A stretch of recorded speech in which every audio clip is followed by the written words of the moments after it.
أهمية هو سر التناول. بعد الظهر السيد المسيح خرج رايح بستان جسيماني، يقول كده: خرج يسوع وهو عالم بكل ما يأتي عليه. خرج يسوع وهو عالم بكل ما يأتي عليه. كل شيء هيحصل السيد المسيح عارفه، ما تفاجئش بأي حاجة. يا ريت تركزوا معايا عشان الموضوع يحتاج تركيز. المسيح ما تفاجئش بحاجة، شاف كل التفاصيل واضحة جدا قدامه، اللي هيسلمه واللي هينكر واللي هيحصل وازاي الناس هتقبض عليه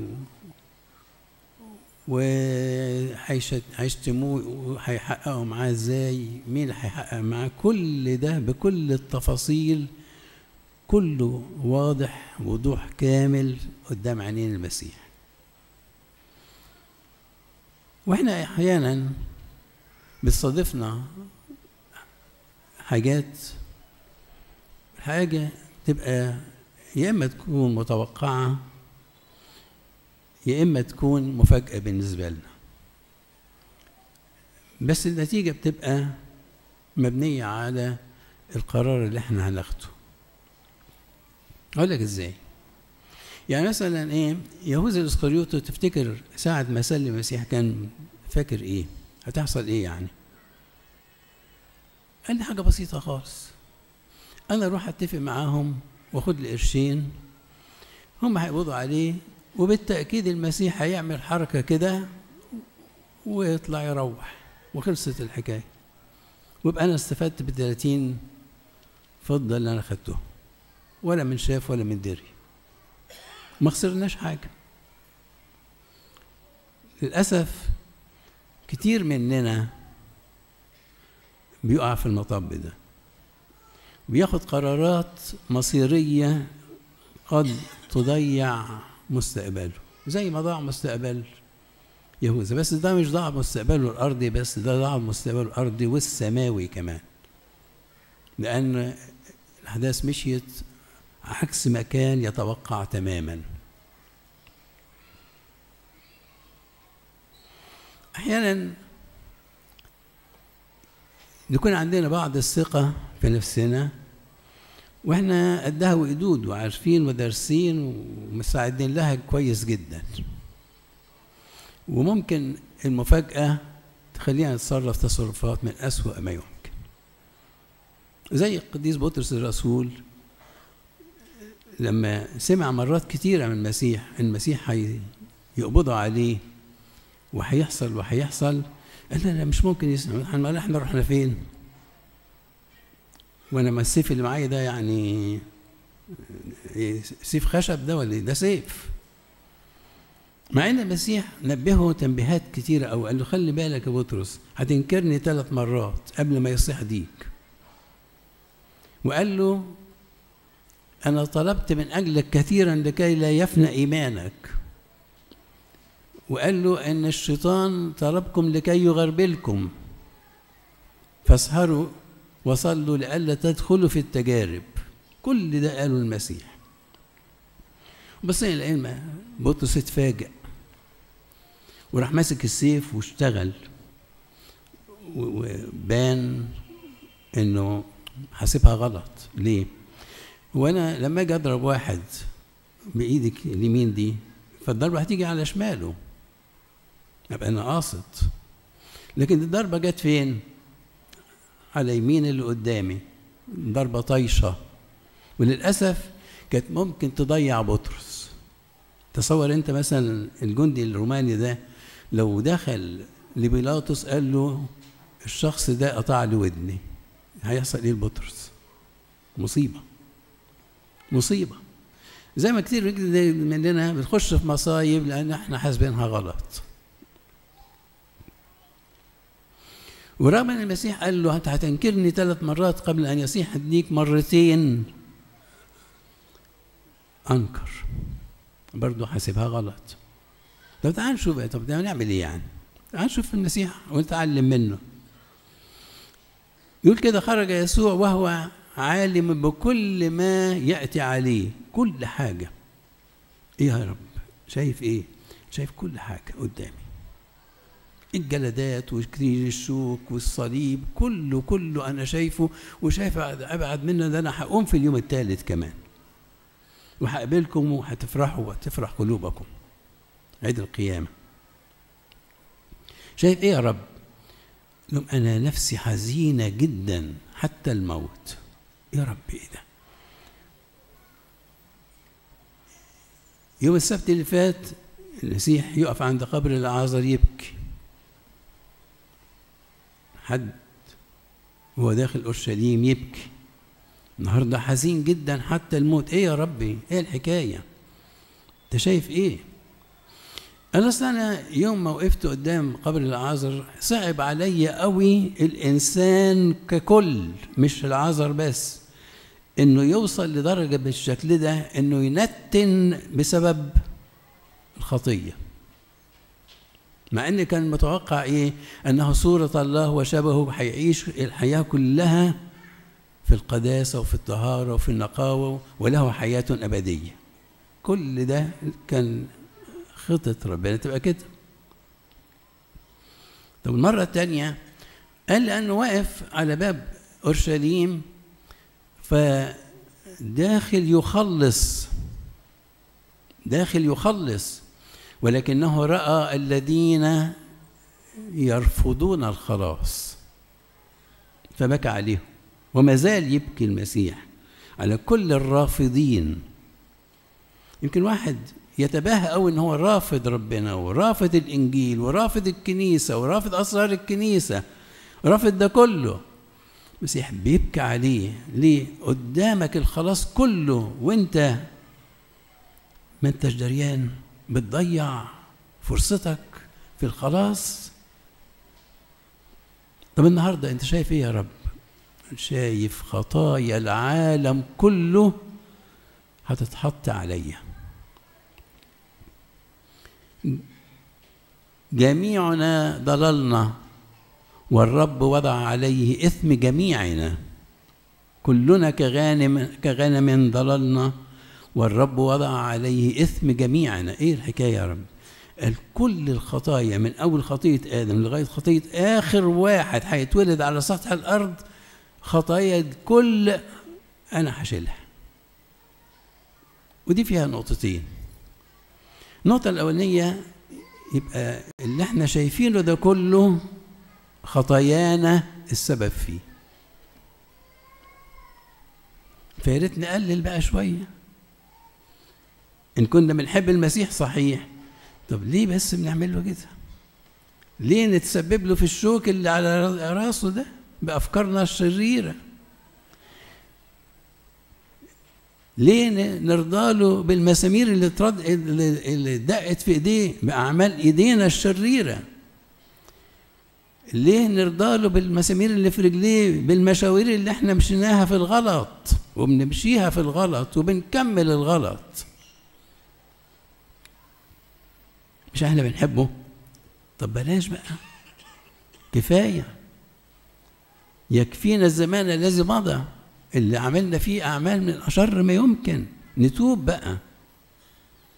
فشاف المسيح كل الخطايا دي هيشيلها، وفي نفس الوقت بيبكي على إيه؟ على إن هو هيتصلب ويخلص العالم وكثيرون سيهلكون. ده احنا شايفين العالم دلوقتي واللي فيه. تقول لي طب العمل ايه؟ طب العمل ايه يعني؟ شوف المسيح عمل ايه وتعلم منه، وكلنا نتعلم منه. درس مهم جدا عمله المسيح. ايه؟ المسيح عارف اللي جاي، وان شويه والايدين هتتمد عليه، فقبل ما الايدين تتمد عليه سلم نفسه لله الآب. هقولها تاني عشان نعمل كده. محتاجين نعمل كده. لما تكون مقبل على حاجة حط نفسك في ايد ربنا،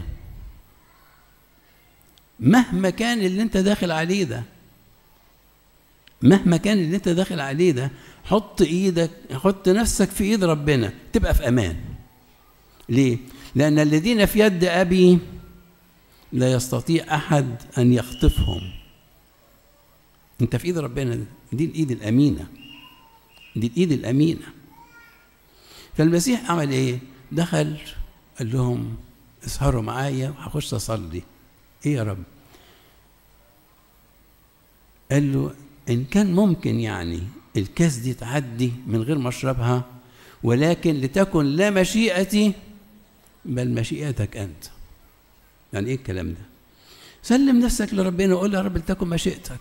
ودي اول طلبه، او يعني واحنا بنصلي ابانا نقول لتكن مشيئتك يا رب. بس احنا اوقات بنقولها ازاي؟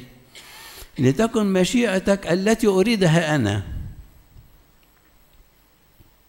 يعني ايه الكلام ده؟ يعني احنا بنسخر ربنا انه ينفذ لنا رغباتنا، وبعدين ربنا يقول لا دي مش دي السكه، ونمشي في السكه اللي احنا عايزينها، وبعدين نلوم على ربنا. طب ليه ربنا سمح بكده؟ ما انت اللي مشيت غلط، ما انت اللي مشيت غلط. ما يمكن روح ربنا اللي جواك ياما قال لك، وصوت ربنا ياما قال لك بلاش السكه دي، طب مشيت فيها ليه؟ فيا ريت يا احبائي نعود نفسنا كده. كل حاجه هنعملها، رايح تنام سلم حياتك في ايد ربنا، قول له في يديك يا رب حياتي. هتبتدي يوم جديد، قول له في يديك يا رب اليوم الجديد ده. نازل مشوار، قول له يا رب في ايديك المشوار ده. هتبتدي مشروع، قول له يا رب في ايديك الموضوع اللي انا عايز ابتديه ده. ايا كان هتبقى في امان، هتبقى في امان. ده الدرس الاولاني نتعلمه من المسيح، ان احنا نضع حياتنا في يد الله دائما، وهو دائما امين ان يؤمنها ليك، وحياتك تبقى في امان. النقطه الثانيه مهمه زي الاولانيه بالظبط. ايه؟ احنا كتير جدا بنثق في قدراتنا. ممكن تكون قدراتنا لا يستهان بيها، وقبل ما اكمل الحقيقه ربنا خلقنا بقدرات لا يستهان بيها، اندرينا بيها وعشنا حسبها. ليه؟ لان ربنا ما خلقش الانسان زي بقيه الخليقه الحيوانيه اللي بتسيطر عليها مجرد غرائزها، لا، ده خلقه انسان ناطق عاقل. اوقات احنا بنستهين بالحته دي، واوقات احنا بنتهم الكنيسه غلط انها بتقول ما تشغلش عقلك. بالعكس ده العقل ده عطيه من ربنا، فازاي الكنيسه تستهين بهذه العطيه؟ مستحيل الكنيسه تعمل كده. ده الشيطان اللي بيوهمك ان الكنيسه بتقول لك كده عشان خاطر يستغفل. سامحني في اللفظ اللي طلع ده، ما كنتش قاصد اقوله ابدا، لكن يبقى هيخلينا في غفله ويوقعنا. عندك قدرات حلوه بس شغلها صح. وشوف هنشوف المسيح عملها ايه. طب المسيح داخل على اهوال شديده جدا، وهو الله القادر على كل شيء. ويا ريت تخلي بالك لما تيجي تتعامل مع المسيح تتعامل مع مين؟ عشان يا ريت نتعلم دي كمان. الكنيسة علمتنا ايه؟ قالت لما تروح المزود تقول ايه؟ قدوس الله، قدوس القوي، قدوس الحي الذي لا يموت، الذي ولد من العذراء، ارحمنا. اللي في المزود ده ربنا، هو ربنا. صدقني هو ربنا. واحنا بقى بناخد عيد الميلاد ايه بقى؟ الكريسماس ده عباره عن هدايا ومش عارف ايه، وحتى احنا في الكنيسه هنا المسيح ده بيبي حلو وظريف ولطيف وعايزين نلعب معاه ها؟ ده ربنا، ده ربنا ده. طب على الصليب قدوس الله، قدوس القوي، قدوس الحي الذي لا يموت، الذي صلب عنا ارحمنا. في الوضع ده وده ربنا برضو، صدقوني هو ربنا، صدقوني ما اتغيرش، مش حد تاني. ده في ناس بيعتقدوا ان الحكايه كان فيها لعبه. لا لا، هو ده ربنا الله المتجسد اللي على الصليب ده. طب في القيامه قدوس الله، قدوس القوي، قدوس الحي الذي لا يموت، الذي قام من الاموات وصعد الى السماوات ارحمنا. هو قادر على كل شيء جدا، يقدر على كل حاجة. طب هتتصرف ازاي يا رب بقدرتك الإلهية دي في الموقف ده؟ كان يستطيع ربنا يسوع المسيح في كلمة واحدة أن يدمر كل شيء، وحصل. الله، مش مرة كان في الطوفان؟ هو مين اللي جاب الطوفان؟ هو ده. مش مرة نزلت نار من السماء أهلكت سدوم وعمورة؟ هو ده اللي عملها، ربنا يسوع المسيح ده هو اللي عملها. وعايز أقول لك حاجة كمان لئلا يظن البعض إن اللي احنا فيه ده اختيار شيطاني. للأسف البعض قالها. أنا عايز أقول لك ده تدبير إلهي للخلاص. أقول لك إزاي؟ ياما مرات كتيرة حاول الشيطان إنه يخلص من الله المتجسد. أولها عندما حبل به في البطن حاول الشيطان أن يشكك في طهارة الست العذراء البتول فتترجم هي والجنين اللي في بطنها وخلصنا منه. ما حصلش. بإيه؟ حلم يوسف قال له الحقيقة عبارة عن كيت وكيت وكيت. وعايز أقول لكم اوعى تفكروا اليهود شكوا في لحظة واحدة في طهارة ولادة المسيح. ما حصلش.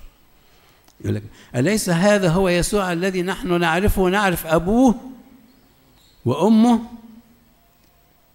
وبعدين للأسف بعض الكتب تقول لك اليهود شكوا فيه. شكوا فيه إزاي؟ ما حصلش. لو كانوا شكوا فيه كانوا رجموه. وبعدين حصل إيه؟ وبعدين حاول الشيطان ان هو يخلص من المسيح المولود بسيوف هيرودس في واقعة أطفال بيت لحم، وراحت على الشيطان. ومرة تانية حاول الشيطان ان هو يوقع المسيح بنفسه كده، راح واخده على جناح الهيكل وقال له لو كنت أنت ابن الله انزل ارمي نفسك، لأنه مكتوب ملائكة تحملونك على أيديهم فلا تصدم بحجر رجلك. قال هو ينتحر ويبقى مات وخلصنا منه. ما حصلش. ومرة تانية كانوا عايزين يرموه من فوق الجبل، قالوا عليه مختل العقل وراح عايزين يرموه من فوق الجبل. ما حصلش. ومرات حبوا يرجموه وما حصلش. ايه الحكاية؟ المسيح عارف هو هيعمل ايه. ده تدبير إلهي. دليل ان الصليب يا أحبائي له رموز كثيرة جدا في العهد القديم تحققت كلها في الجمعة الكبيرة. مش هخش في الجمعة الكبيرة بقى خلاص. إذا فشل الشيطان في كل طرقه عشان خاطر، وكان الشيطان حريص جدا. وعايز أقول لك السر ده، كان الشيطان حريص جدا إنه ما يوصلش ليوم الجمعة الكبيرة. ولما وصل ليوم الجمعة الكبيرة ياما ترجى المسيح قال له انزل من على الصليب. الله، ايه الحكاية؟ اصل في درس الشيطان خده زمان. ايه؟ الشيطان مرة دبر الصليب لمردخاي وضامن 100% ان مردخاي هو اللي هيتصلب. الحكاية اتقلبت وهامان اللي كان مدبر هو اللي اتصلب على الصليب. فالدرس ده الشيطان وعيله فقال مش ممكن ابدا هدخله في حته الصليب ده، احسن انا اللي ايه اتاذي فيه. وفعلا هو اللي اتاذى فيه. ومره تانية برضو لما جت الحيات اللي كانت بتموت الناس، وجه ربنا عشان يحلها قال له يا موسى تعمل حيه وتعلقها على رايه كده، واللي تلدغه الحيه يبص للحيه النحاسيه يبرأ من الموت. وكانت فالشيطان مستبعد أول الحتة دي، لكن وقع فيها. زي برضو ما رؤساء الكهنة كانوا مستبعدين أول أن يكون الصليب يوم الفصح، وتنفذ الصليب يوم الفصح.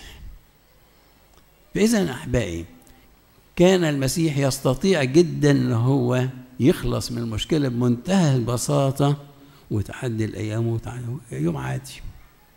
أما المسيح عمل إيه؟ عمل إيه؟ ما استغلش قوته بالطريقة الغلط اللي إحنا أوقات بنستخدم فيها قوتنا بالغلط. زي ما بطرس كده راح مستخدم إيه؟ سيف، مستخدمه غلط. أنا واثق من نفسي يا حبيبي السكة اللي أنت ماشي فيها غلط. أنا متأكد إن أنا يا حبيبي السكة دي ماشي فيها عشرات الآلاف قبلك والنتيجة هي واضحة، أنا غيرهم. وبعدين تبدأ المصيبة هي. فالمسيح عمل إيه بقى؟ لتكن مشيئتك لا مشيئتي أنا. إيه؟ ده جاي يدبر خلاص البشرية. عشان كده إيه؟ بذل ذاته فداء عنا وسلم نفسه للموت الذي كنا ممسكين به ومبيعين بسبب خطايانا، وانتصر لنا على الموت وأعطانا الحياة الأبدية. لإلهنا المجد الدائم إلى الأبد آمين. بخريستوس بين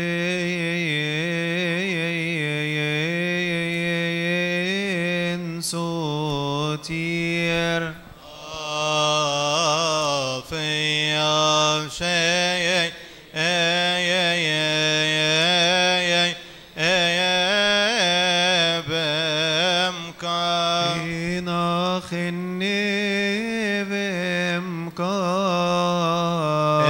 انت بصوتي